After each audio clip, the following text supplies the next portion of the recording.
জয় রাম, জয় রাম, জয় রাম।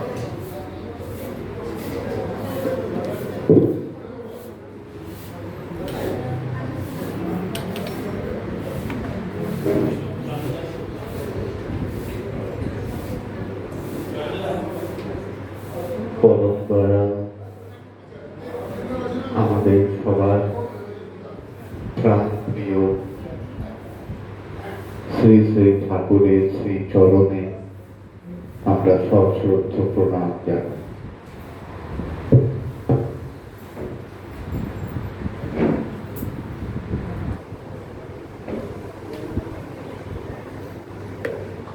শ্রী শ্রী সত্যনারায়ণের সেবা মন্দির দীঘামানিক বাংলাদেশের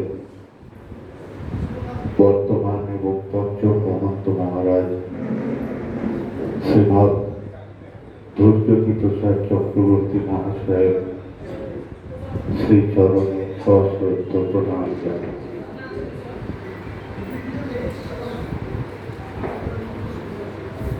এখানে উপস্থিত ঠাকুরাশ্রিত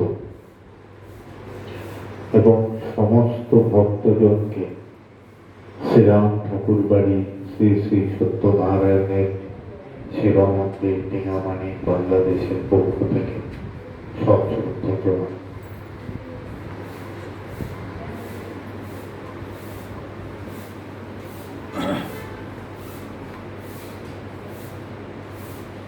একটা ছোট্ট দৃষ্টান্ত বলে, শ্রদ্ধেয় অক্ষয় কুমার মজুমদার মহাশয়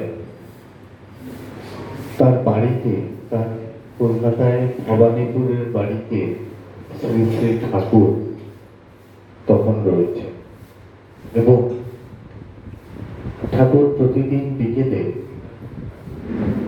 শ্রদ্ধেয় অক্ষয় মজুমদার মহাশয়কে নিয়ে বেড়াতে।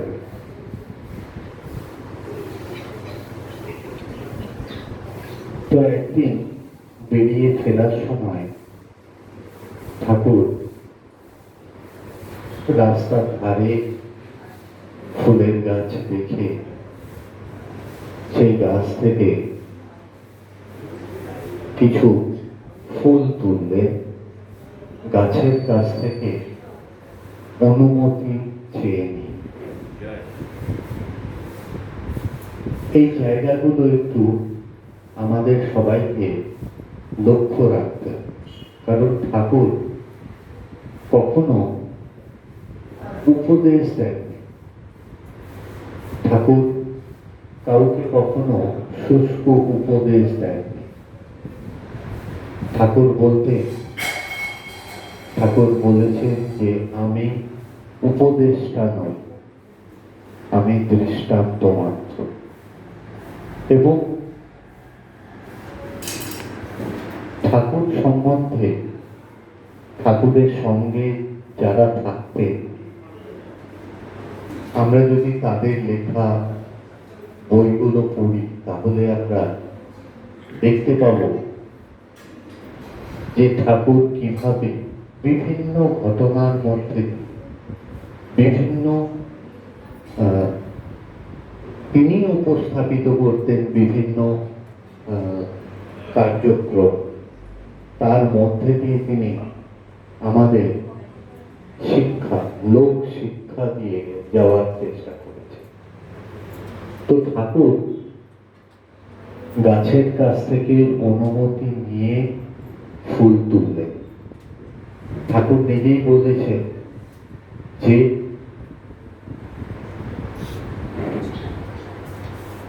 গাছের থেকে যখনই পূজার জন্য ফুল, ফল, দূর্বা, তুলসী পাতা, বেল পাতা আমরা যাই সংগ্রহ করি, আমরা গাছের কাছ থেকে অনুমতি নিয়ে তবেই সেগুলো পুজোর কাজে ব্যবহার করব, তবেই সেই সামগ্রী দিয়ে পূজা সম্পূর্ণরূপে সম্পন্ন। তাই ঠাকুর আচরণের মধ্যে দিয়ে আমাদের দেখালেন এবং নিজেও গাছের কাছ থেকে অনুমতি চেয়ে নিয়ে তিনি কিছু ফুল তুলে আবার অক্ষয় বাবুর বাড়িতে ফিরে এলেন। এবার ফিরে এসে তিনি অক্ষয় বাবুর স্ত্রীকে সেই ফুলগুলি দিয়ে বললেন যে এগুলি আসনে দিয়া দেয়। আসনে মানে ঠাকুরেরই চিত্রপট রাখা বাড়িতে যে ঠাকুরের আসন আছে সেই আসনে দিয়ে দিতে বললেন। এবার তখন অক্ষয় বাবুর স্ত্রী ঠাকুরকে বলছে যে এগুলো তো জংলি ফুল, মানে সাধারণত আমরা যে ফুলে পূজা অর্চনা করি তার ছাড়া অন্য যে এমনি রাস্তায় যে ফুল ফুটে থাকে। তো অক্ষয় বাবুর স্ত্রী বলছে যে এগুলি তো সব জংলি ফুল। তখন ঠাকুর বলছে যে আমি যখন বলতেছি আপনি দিয়া দেয়। ঠাকুর বললেন যে ফুলে ফুলে কোনো তফাৎ হয় না, যেরকম মানুষে মানুষে কোনো তফাৎ হয়। এবং তার ব্যাখ্যা খুব সহজভাবে ঠাকুর বললেন যে অনেকটা সেই মানুষের গরিব আর বড়লোক হওয়ার মতো ব্যাপার। কিছু ফুলে গন্ধ থাকে, কিছু ফুলে গন্ধ থাকে না, কিন্তু ফুল ফুল। তখন অক্ষয়বাবুর স্ত্রী তিনি সেই ফুল নিয়ে গিয়ে ঠাকুরের আসনে দিলেন। আমরা তো অনেক কিছু তফাৎ করি, কিন্তু ঠাকুর সামান্য ফুলের মধ্যে দিয়ে সমগ্র মানব সমাজকে এক জায়গায় করবার চেষ্টা করেছে। এরকম আমরা যদি ঠাকুর সম্পর্কে যদি বিভিন্ন বই পড়ি, তখন আমরা এরকম আরো অনেক দৃষ্টান্ত সামনে দেখতে পাবো। আরেকটি ছোট্ট ঘটনা বলি।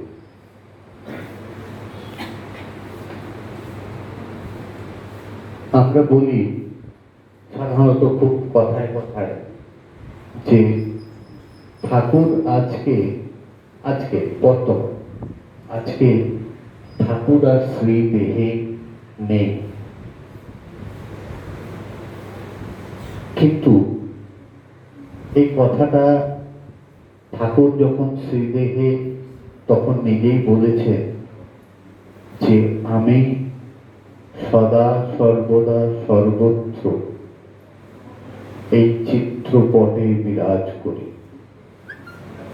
তাই আপনার যাই কামনা বাসনা সব এই চিত্রপটের সামনেই রাখবে।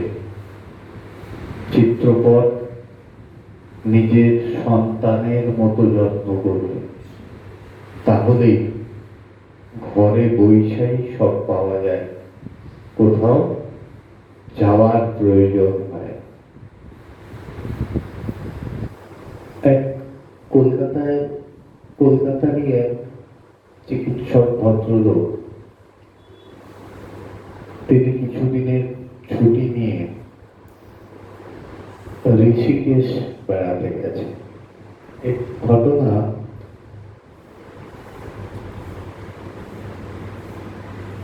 1954-55 সালের ঘটনা হবে, মানে যে বইটি পড়ে যেটুকু বোঝা যায়। তিনি ঋষিকেশ বেড়াতে গেছেন, তখন তো খুব ছোট শহর, তো ঋষিকেশে যেটা শহরের পরে পাহাড় জঙ্গল। তো তিনি বিকেলবেলা হাঁটতে হাঁটতে তিনি ক্রমশ জঙ্গলের ভেতরে চলে যাচ্ছেন। সন্ধ্যে হয়ে আসছে, এমন সময় তিনি হঠাৎ তার সামনে এক বৃদ্ধ ভদ্রলোক এসে তিনি দাঁড়িয়ে বললেন যে আর এগোবেন না,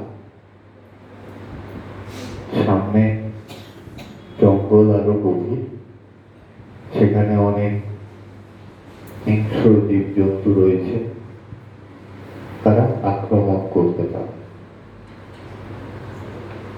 আপনি ফিরে যান।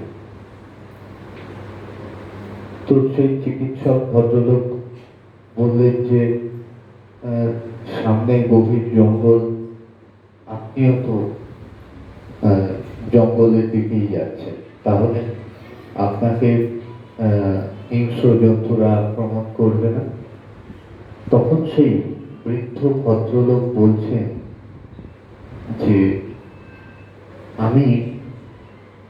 আমি একজন দরিদ্র ব্রাহ্মণ, আমারে কিছু বলবো না। তখন সেই চিকিৎসক ভদ্রলোক বলছেন যে হিংস্র জন্তু জানোয়ার যারা, তারা দরিদ্র ব্রাহ্মণ বলে কি আপনাকে ছেড়ে দেবে? তখন সেই বৃদ্ধ ভদ্রলোক হাঁটতে হাঁটতে একটি 2 শব্দে ঈশ্বরীয় মন্ত্র বলে তিনি সেখান থেকে চলে গেলেন গভীর জঙ্গলের দিকে। সেই চিকিৎসক ভদ্রলোক তখন ভাবলেন যে না, সন্ধে হয়ে গেছে, আর ওদিকে না গিয়ে তিনি ঋষিকেশ শহরের দিকে ফিরে এলেন। এবার ছুটি শেষ করে আবার যখন নিজের কর্মজগতে প্রবেশ করেছেন, তো তিনি এক বাড়িতে গেছেন রোগী দেখতে।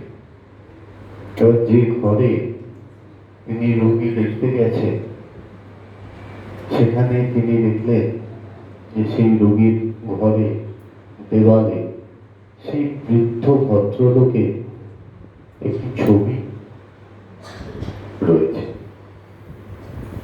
তো চিকিৎসক ভদ্রলোক জিজ্ঞেস করলেন যে এটি কার ছবি? বলল ইনি আমাদের গুরুদেব হন। তখন সেই চিকিৎসক ভদ্রলোক জিজ্ঞাসা করলেন যে ইনি এখন কোথায় থাকেন? তখন সেই ভদ্রলোক বললেন যে ইনি 6 বছর হলো দেহ রক্ষা করেছে। তখন চিকিৎসক ভদ্রলোক বলছেন যে আমি এনাকে 2 বছর আগে ঋষিকেশের জঙ্গলে দেখেছি বলে তিনি সেই বাড়ির সবাইকে সেই ঋষিকেশের জঙ্গলের সম্পূর্ণ ঘটনা তিনি বর্ণনা করেন। তখন সেই বাড়ির কর্তা তাকে বলছে যে ঠাকুর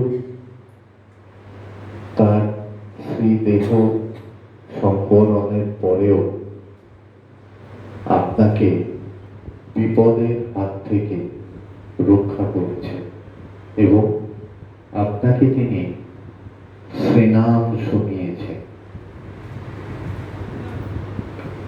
তাই আমরা যারা মাঝে মাঝেই বলি যে ঠাকুর আজকে শ্রীদেহে নেই, এটা খুব সম্ভব শ্রদ্ধেয় রাজেন্দ্রলাল বন্দ্যোপাধ্যায় মহাশয়, যার বাড়িতে প্রথম ঠাকুর রাস উৎসব করেছিলেন কুমিল্লা জেলায় ময়নামতি গ্রামে,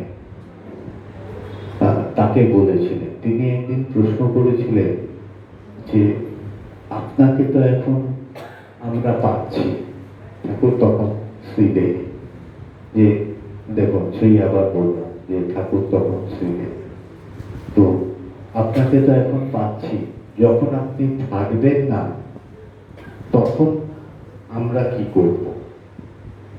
ঠাকুর বলেছেন যে তখন আরো বেশি কইরা পাইবে। কারণ তখন ঠাকুর যেখানে থাকতেন তখন সবার ইচ্ছেটা থাকতো সেইখানে যাওয়া। কিন্তু আজকে সুদূর পুনেতে বসেও, কারণ ঠাকুরের আবির্ভাব স্থান, তার নির্দেশে প্রতিষ্ঠিত প্রথম মন্দির, ঠাকুর যেখানে রাস উৎসব করেছিলেন, কুমিল্লা রাসস্থলী মন্দির, ঠাকুরকে বসিয়ে যেখানে দোল উৎসব পালিত হয়েছিল, শ্রী শ্রী রাম ঠাকুর দোল মন্দির চাঁদপুর, ঠাকুর শ্রীদেহ রক্ষা করেছিলেন চৌমোহনী মন্দিরে, মানে ওটি ছিল শ্রদ্ধেয় উপেন্দ্র সাহা মহাশয়ের বাড়ি, পরে যেটি মন্দির হয়। তো সবই বাংলাদেশে।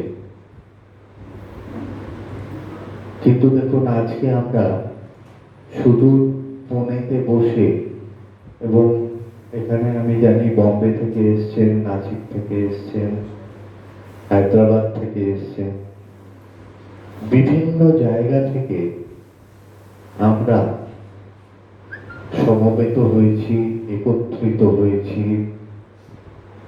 শুধুমাত্র কিন্তু ঠাকুরের ডাকে। আজকে ঠাকুরের উৎসব, সেই উৎসবে আমরা সবাই একসঙ্গে আমরা যাতে একসাথে মিলে ঠাকুরের উৎসবে অংশগ্রহণ করতে পারি। উদযাপন তো যার উৎসব তিনি করতে, উদযাপন করার ক্ষমতা বা স্পর্ধা কোনোটাই আমাদের নেই।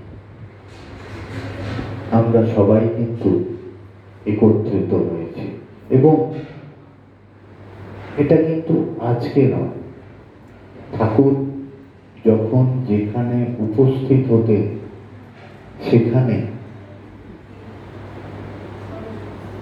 আমরা যারা ঠাকুর আশ্রিত, আমরা সবাই সেখানে একত্রিত হতাম, এবং সেখানে জাতি ধর্ম বর্ণ নির্বিশেষে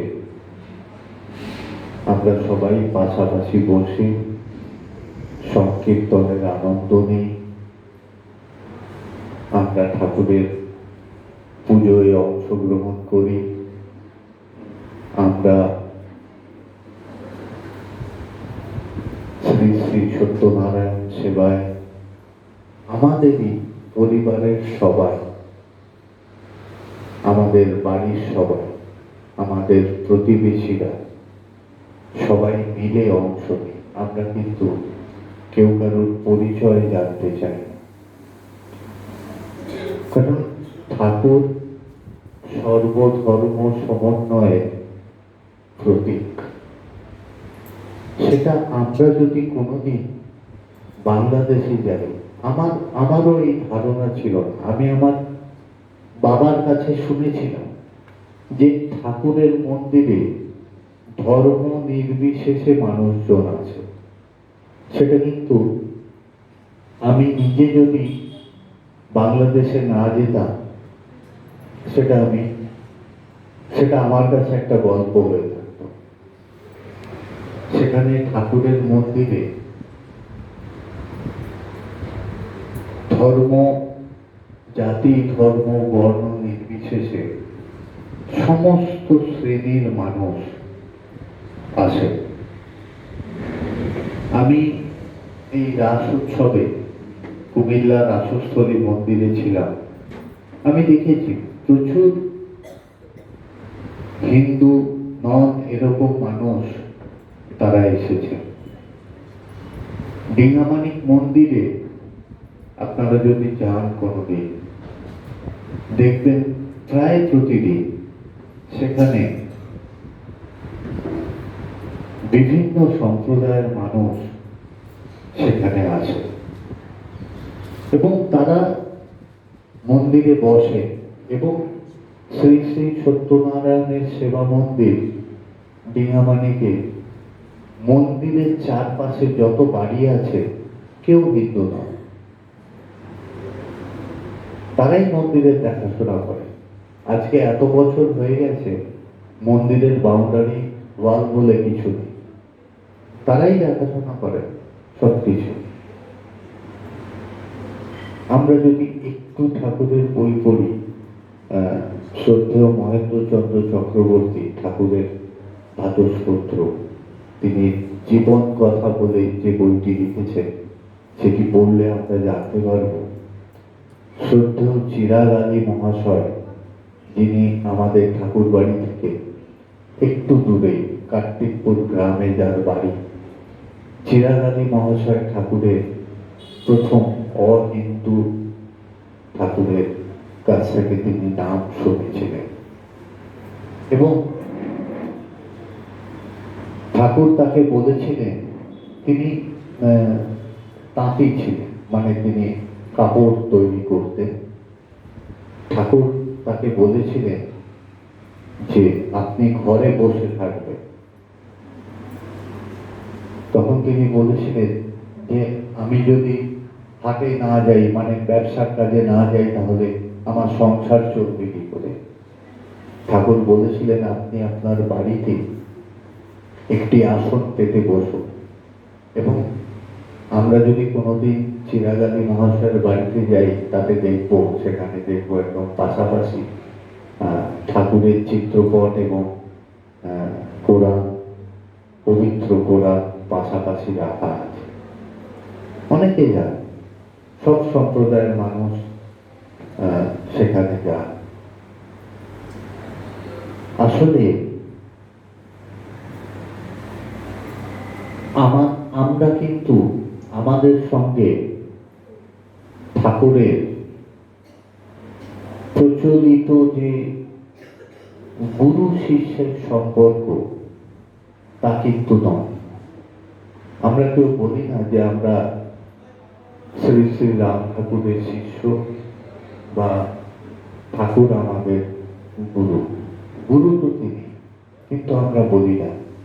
আমরা বলি আমরা সবাই শ্রী শ্রী ঠাকুর আশ্রিত।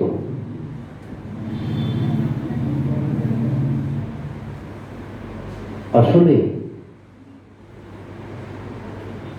ঠাকুর তিনি আমাদের কাছে অবশ্যই তিনি আমাদের গুরু, তিনি আমাদের সব, কিন্তু আমরা তাকে আশ্রয় করে বেঁচে আছি।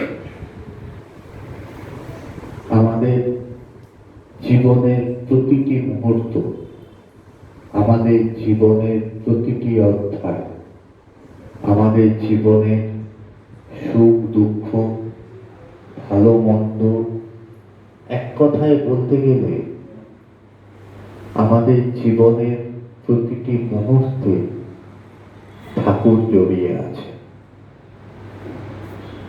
আমরা দিন শুরু করি ঠাকুরকে নিয়ে, আমরা দিন শেষ করি ঠাকুরকে নিয়ে। তাই আমরা নিজেদের পরিচয় দিই আমরা ঠাকুর আশ্রিত। আমরা তার কাছে নিজেদের সমর্পণ করেছি। আমরা সবকিছু তার শ্রীচরণে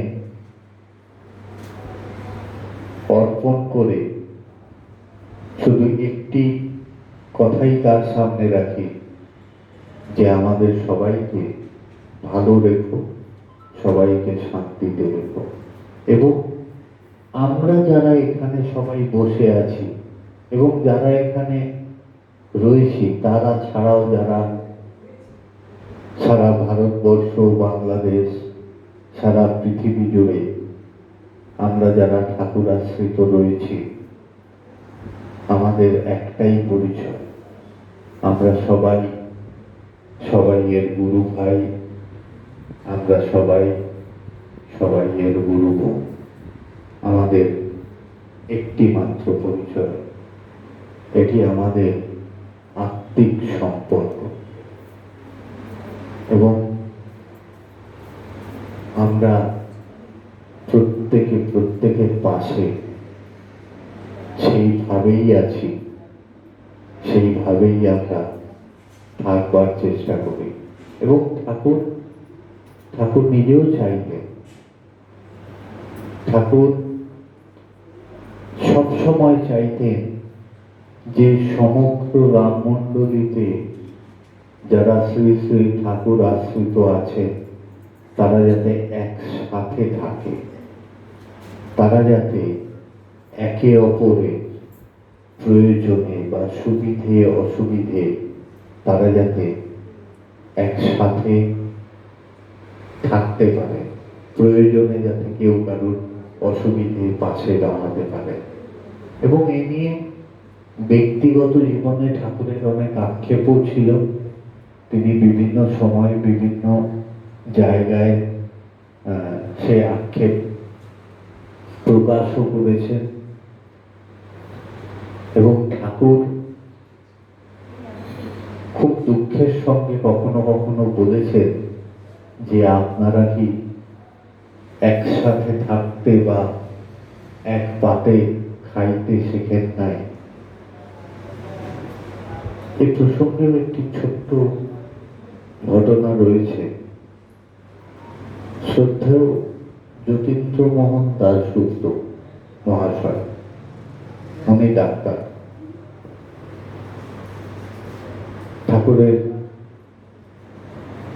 চিকিৎসার বিভিন্ন দায়িত্ব তার উপরে ছিল। তো তিনি তখন কলকাতা মেডিকেল কলেজ অ্যান্ড হসপিটালের তিনি একজন দায়িত্বপ্রাপ্ত চিকিৎসক। তো একদিন বাড়িতে রয়েছেন, তো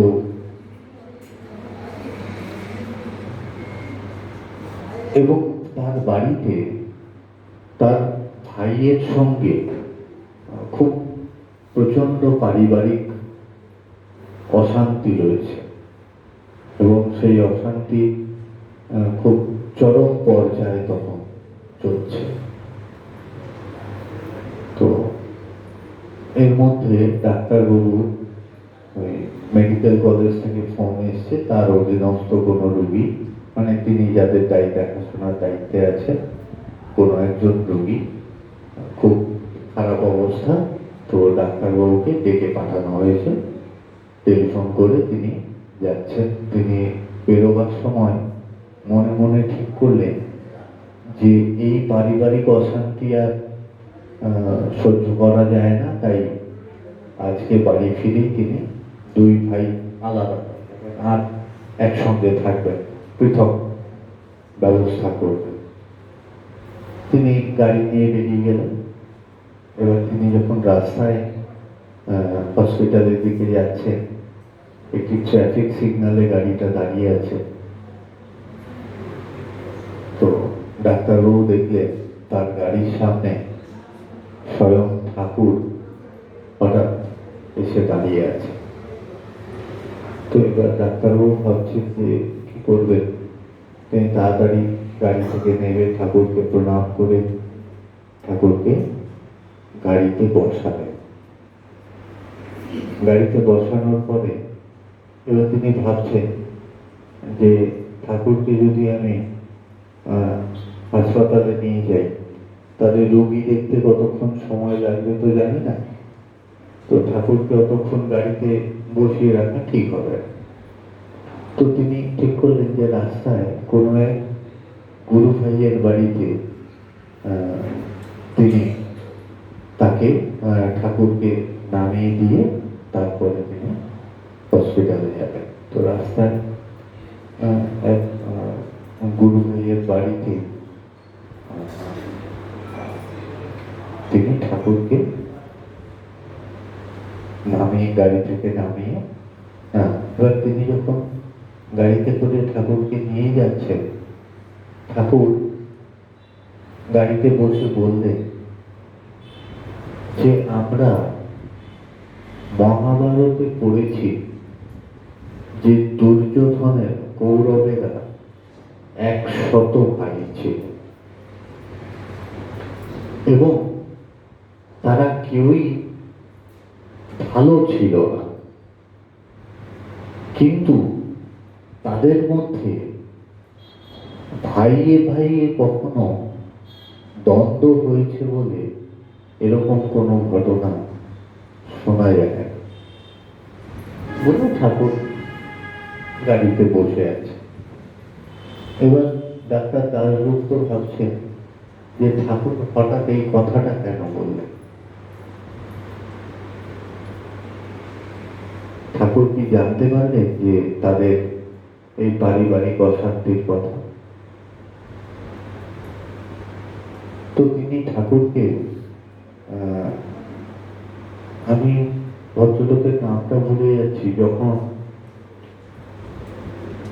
শ্রদ্ধেয় 11 এই আর্ট স্ট্রিটে ঠাকুর যখন শ্রী শ্রী সত্যনারায়ণের আবির্ভাব উপলক্ষে রয়েছে, তাকে প্রতিদিন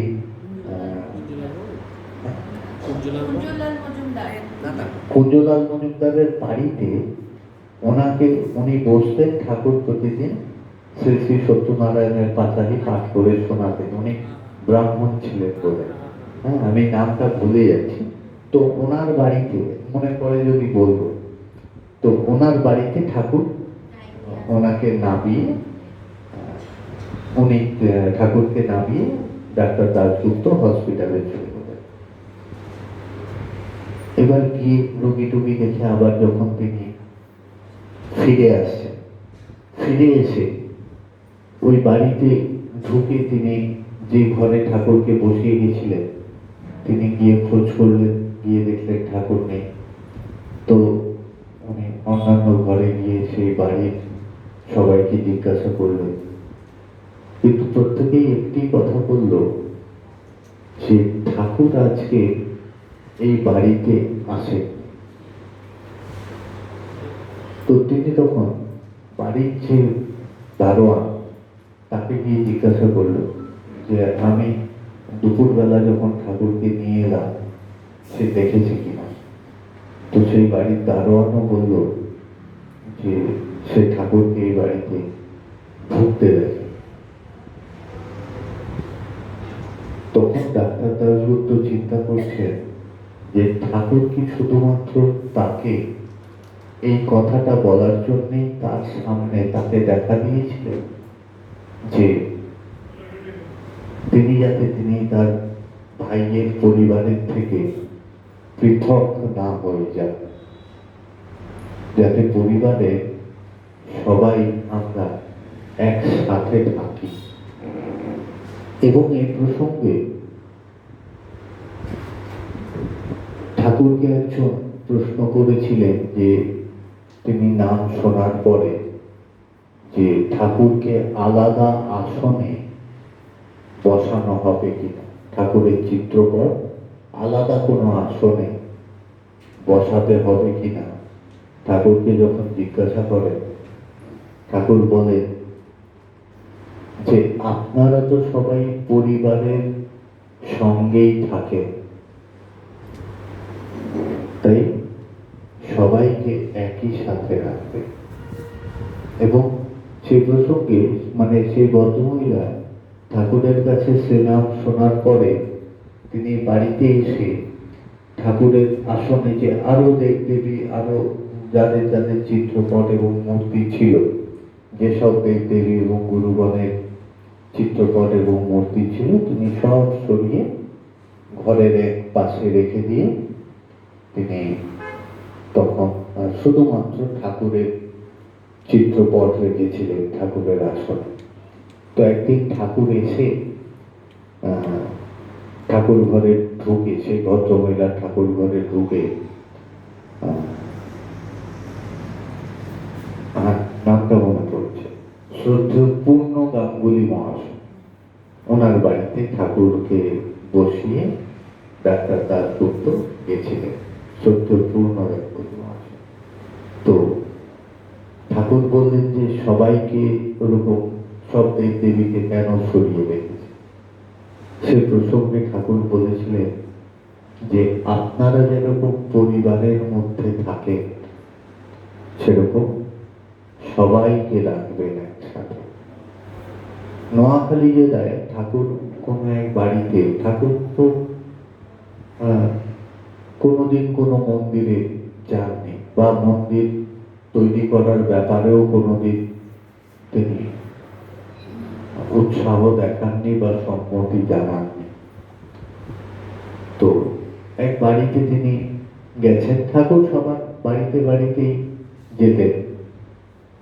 তো তিনি যখন সেই বাড়িতে গেছেন, ঠাকুরকে যে ঘরে থাকতে দেওয়া হয়েছে সেই ঘরে তার খাটের পাশে শ্রী শ্রী রামকৃষ্ণ পরমহংসদেবের একটি ক্যালেন্ডারে রামকৃষ্ণ দেবের ছবি রয়েছে।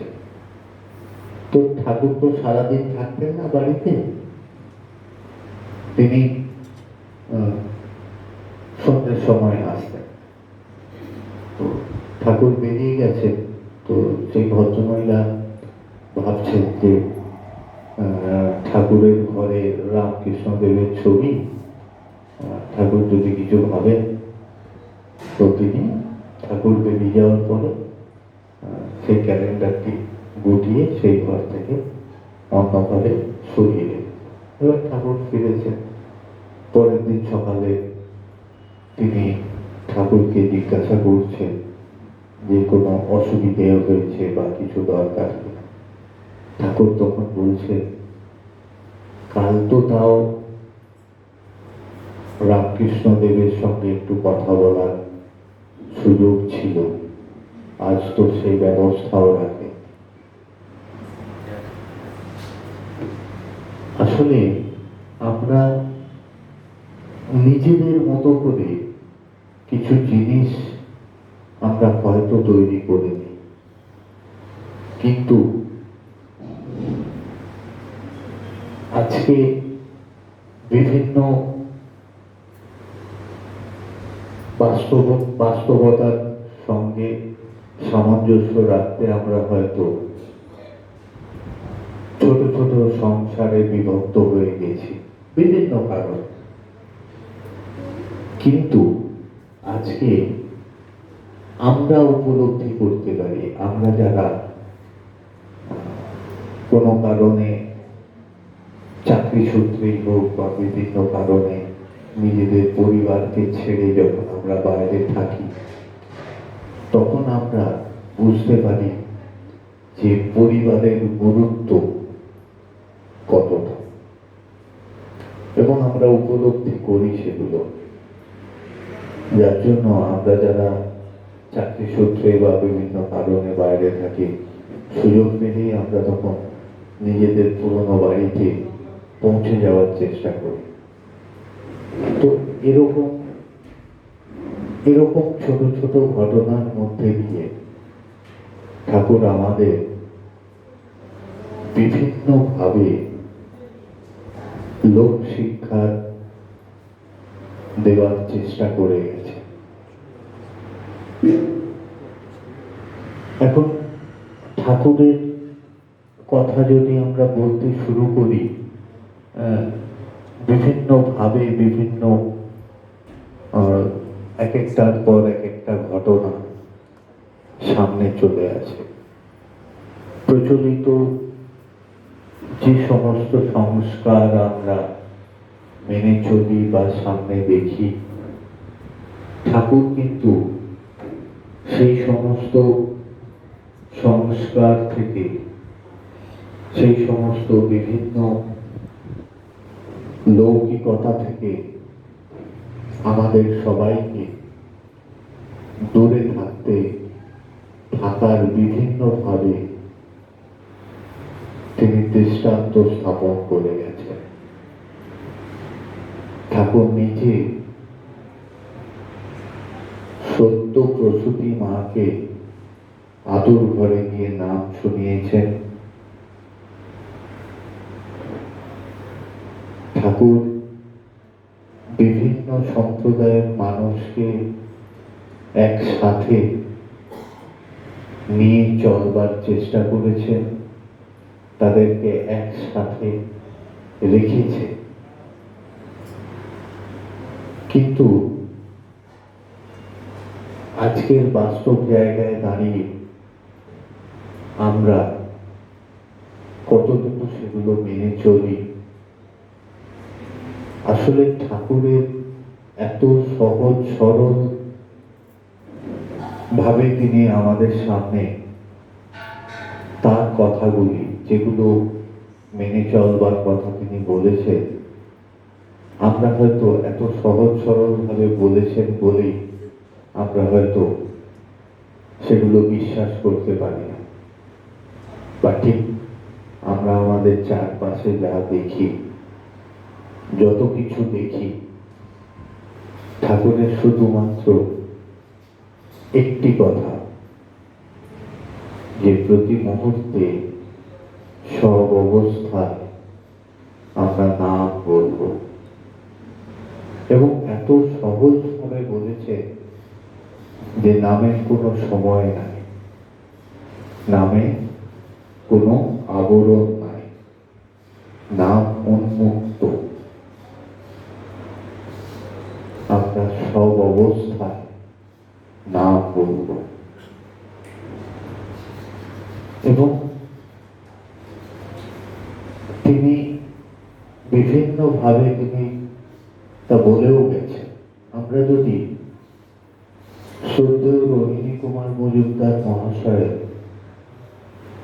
শ্রী গুরু শ্রী শ্রী রাম ঠাকুর বইটিতে পড়ি, রোহিণী বাবু যখন কলকাতায় ছিলেন তখন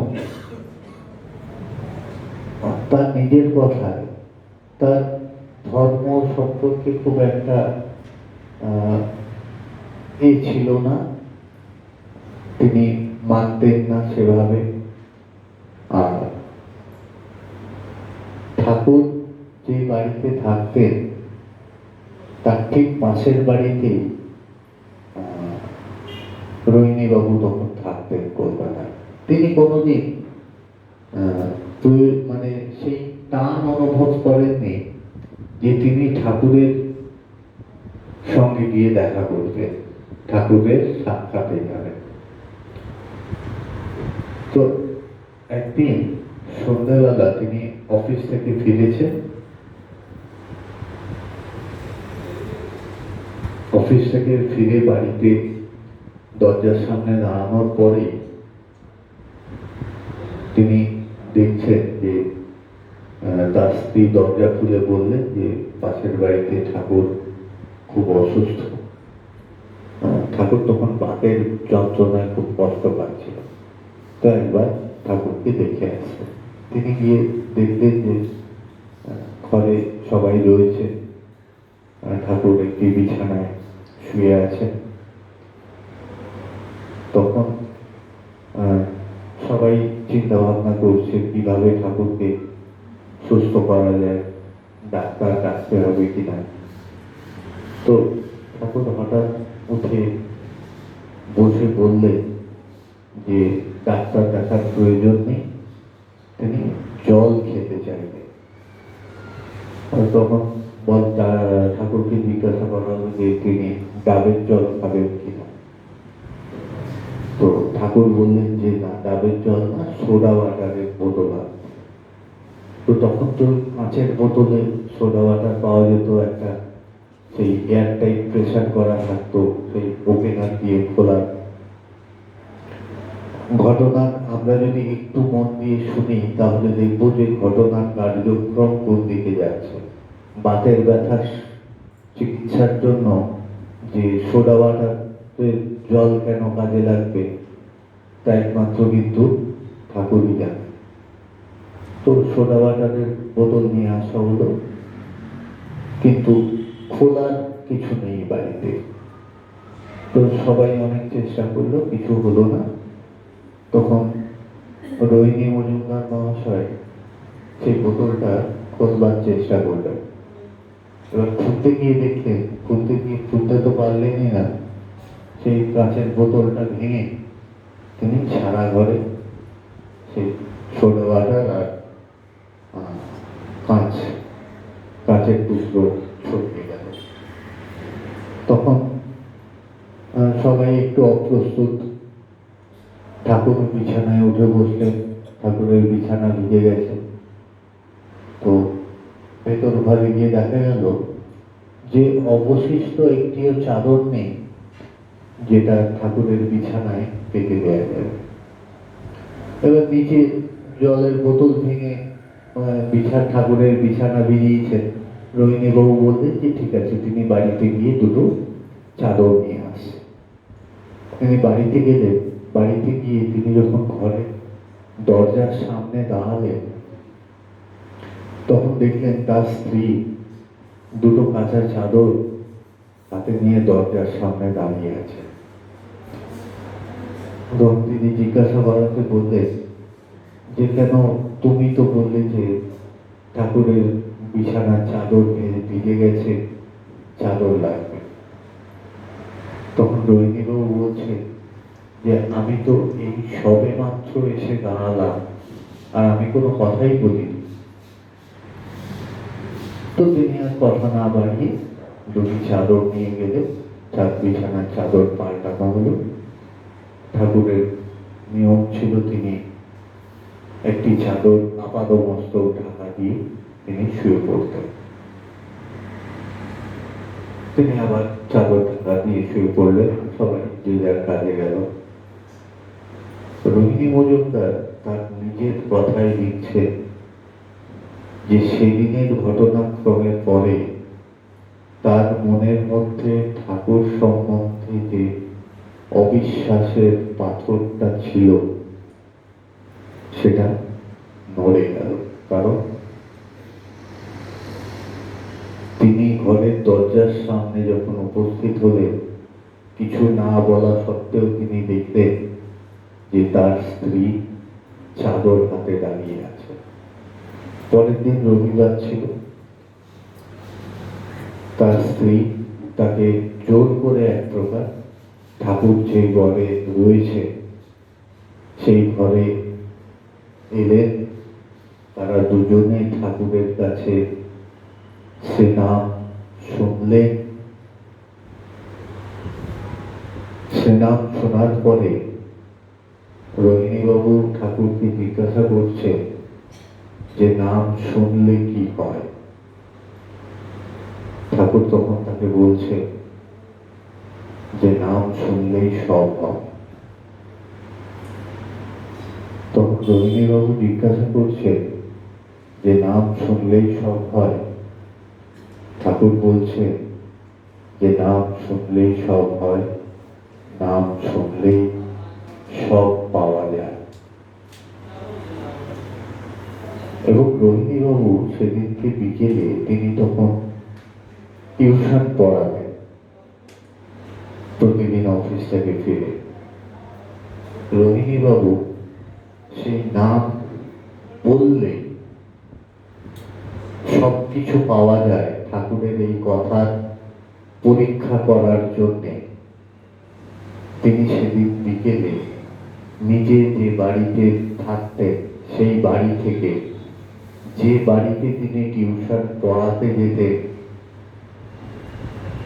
সেই বাড়ি পর্যন্ত তিনি চোখ বন্ধ করে কলকাতার রাস্তায় হেঁটে গেছিলেন, শুধুমাত্র নামের ওপর বিশ্বাস করে। এবং সেই নামের বিশ্বাসের জোরেই তিনি সেই বাড়ি পর্যন্ত পৌঁছেছিলেন। তারপর থেকে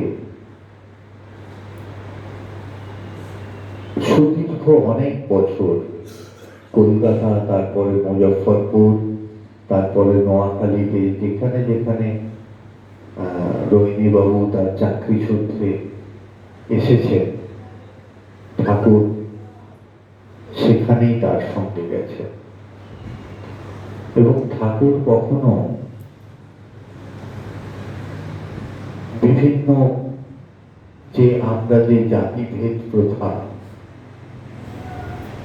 আমরা শুনি, আমি তো বিভিন্ন জায়গায় যাই, শুনি যে মায়েরা ঠাকুরকে অন্নভোগ রান্না করে দিতে পারেন কিনা।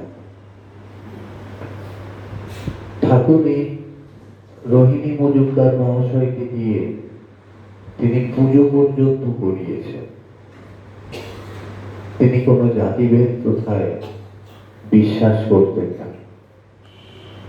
এবং আমাদের বাড়িতে সবাই মায়েরাই ঠাকুরকে রান্না করে দেন, এবং শ্রী শ্রী সত্যনারায়ণ সেবায় আমরা সবাই, আমাদের বাড়ির মায়েরা, প্রতিবেশী যারা, সবাই কিন্তু এসে তারাই সবকিছু জোগাড় করে।